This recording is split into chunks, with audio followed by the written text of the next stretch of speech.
terceira estratégia, a estratégia do Oceano Azul.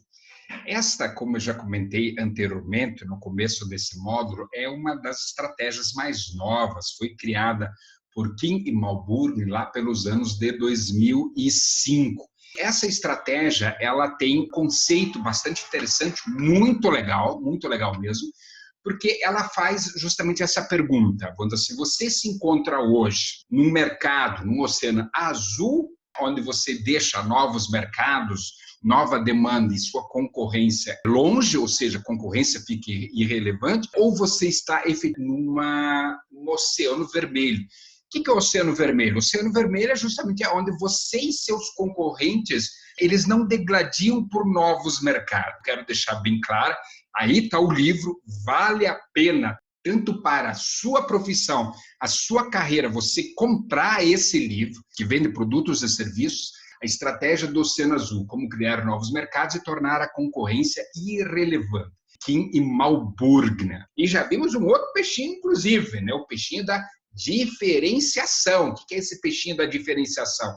É justamente aquele peixinho que está lá, simplesmente, né, no meio, o peixe mais bonito, indo para um aquário muito mais bonito, muito mais elegante, muito mais confortável, mais experiência. Então, o que é isso? Esse peixinho ele está tendo uma atitude de ação para buscar um novo mercado. Por quê? Nesse mercado que ele se encontra, onde tem esses outros 6 peixes, sempre é aquela coisa, então, em um determinado mês, alguém ganhou uma fatia de mercado. Não, ninguém ganha, lá tira. Porque não adianta você dizer, ganhei 25% da fatia de mercado. Não, você tirou 25% da fatia de mercado de alguém. Mais cedo ou mais tarde, alguém pode chegar e dizer assim, tirei 35% da fatia dos outros concorrentes. Pode ser 25%, mais 10 seu. Esse peixe, eu gosto muito desse slide, porque simboliza muito, vai para um mercado e que muitas vezes, atenção, muitas vezes, no exercício você vai ver isso, muitas vezes está do seu lado. Pode ver, ele está saindo para o outro. Só que sempre tem que tomar muita atenção a uma grande dica, a uma grande sacada, que é justamente, mais cedo ou mais tarde ele se torna vermelho. Por quê? Porque quando você está nadando lá no seu oceano azul, os outros peixes vão começar a olhar e dizer, peraí, mas como que ele está lá? Então, como é que eu consigo chegar lá? Então, você tem que aproveitar enquanto você está sozinho, deixou a concorrência, acabou sendo irrelevante para você. Fazer capital para já estar buscando justamente os próximos mercados, as próximas demandas. Então, o Oceano Azul é justamente esse, né? Olha o diferencial para um novo mercado. O vermelho ali é prejuízo, o vermelho é tirar fatia de, não é ganhar mercado. O Oceano Azul, ganhar mercado.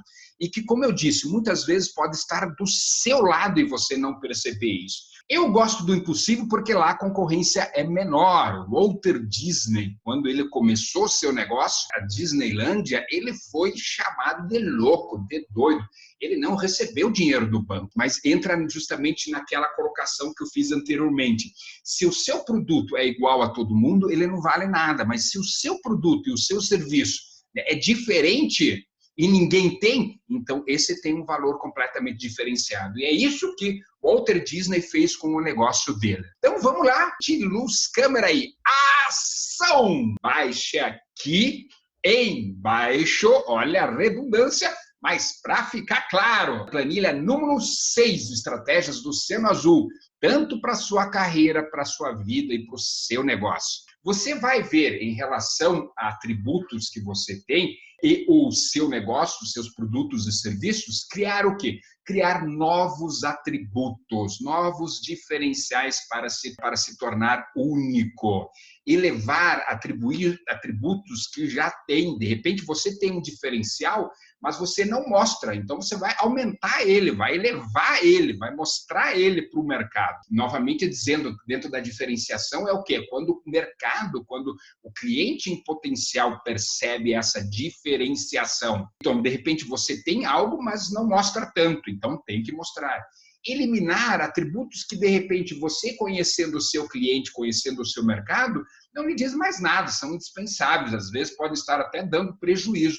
você simplesmente elimina eles e reduz atributos que, de repente, você ainda tem, alguns clientes que ainda compram um produto seu, um serviço teu, ou alguma tecnologia que você precisa, você não vai eliminar completamente, mas vai reduzir ela consideravelmente. Com isso, você, fazendo esse mapeamento da sua carreira, fazendo esse mapeamento, você vai ter novos mercados. Temos basicamente dois grandes exemplos da estratégia do Oceano Azul. Um é o Circo du Soleil, que na verdade é um circo, um show ao vivo, música ao vivo, Broadway. E eles começaram, é uma empresa hoje, onde o foco é o quê? São artistas ginastas que fazem o diferencial. Não trabalham mais com o grande palhaço, porque as pessoas não queriam mais, achavam sem graça, eliminaram por causa do custo elevadíssimo, porque as pessoas não queriam mais animais.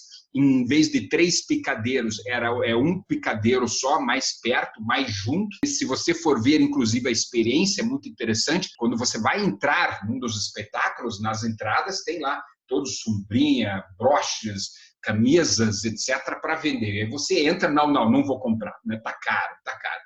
Mas aí quando acontece, né, a magia, o encantamento, a experiência do espetáculo, você sai e compra, porque você tem que materializar essa experiência. Eu fui no Circo du Soleil, eu fui no XYZ e assim por diante, tá ok? Vale a pena você buscar na internet ou você até comprar o DVD, o Circo du Soleil, o Alegria. O Alegria tem uma entrevista muito bacana com a diretora artística, que ela diz claramente que o grande foco do sucesso do Circo du Soleil é o foco em gente, é o foco em pessoas. E ela explica, inclusive, porque é uma diversidade de pessoas do mundo inteiro, uma grande sacada de gestão de pessoas. Tem depoimento dos artistas, tem depoimento também de como construiu o próprio fundador do Circo du Soleil, uma empresa hoje em torno aí dos seus 28, 29 anos, com sucesso pleno, com lucro pleno absoluto, em detrimento de muitos outros Ringler's Brothers de mais de 130 anos, que estão simplesmente fracassados. Né? Um dos grandes exemplos da estratégia do Oceano Azul no Brasil, mais ou menos uns 15, 16 anos, quando a empresa aérea Gol entrou no mercado de aviação com alguns diferenciais. Durante 2 anos, eles não entraram para o mercado para tirar os passageiros da concorrência. Naquela época, Varig, Transbrasil, VASP, principalmente Titan, Tapete Vermelho, Comandante Rolim, onde uma passagem custava aí algo em torno de R$400, uma passagem, tinha refeição a bordo. Ela não focou nesse mercado, ela focou num mercado que não andava de avião. Ela focou num mercado daquele passageiro que andava de ônibus, aquele que fazia, por exemplo, Porto Alegre, Brasília, em 40 e poucas horas, cansaço. Ela levou o quê? O status da viagem aérea, porém trouxe a rapidez da viagem aérea, porém trouxe o diferencial, que foi o quê? O mesmo preço da passagem de uma viagem de ônibus, só que muito mais rápida de avião. Só que, lógico, em vez de oferecer lá, né, uma refeição por R$19, ela começou oferecendo o quê? Barrinhas de cereais. Ou seja, por passageiro, cada refeição custava nas outras R$19. Refeição em barras lá custava menos de R$1,90.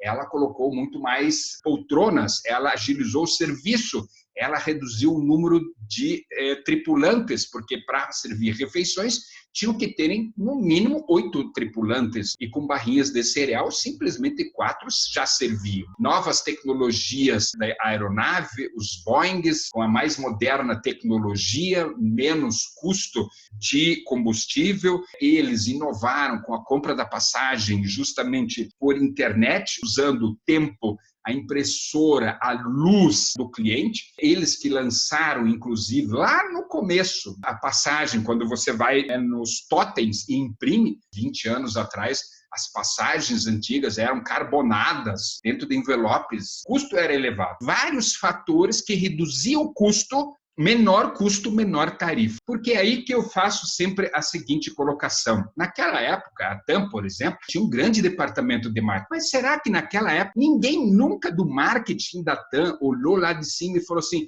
puxa, será que aquele povo que está lá embaixo no ônibus não pode ser meu cliente? Não, não olharam. E aí depois, com o passar do tempo, os passageiros das outras começaram a falar assim: peraí, vem cá, eu hoje pago uma passagem de R$ 400. Com R$ 400, na Gol, mesmo que ela tenha sido chamada de rodoviária aérea de pobre, essas coisas aradas antes, eu posso fazer isso 4 vezes. Mas vem cá, eu vou viajar para chegar mais rápido num lugar ou eu vou, né, pagar caro para uma refeição? Foi aí que quando começou a mudar o hábito das pessoas, passageiros dos outros, que preferiam com R$ 400 ir pela Gol, mais simples, mas viajava, e eu podia viajar 4 vezes. E aí é onde que todas as outras acabaram se adequando nesse mesmo modelo.